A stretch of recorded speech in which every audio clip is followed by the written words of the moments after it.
प्रसीद प्रसीद प्रियं वेङ्कटेश प्रयच्छ प्रयच्छ अहं दूरतस्ते पदाम्भोजयुग्मं प्रणामेच्छयागत्य सेवां करोमि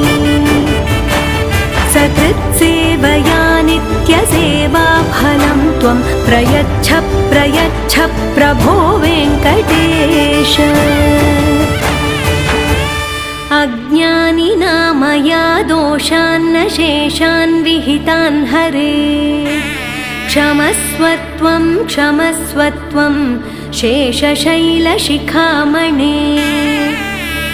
अज्ञानिना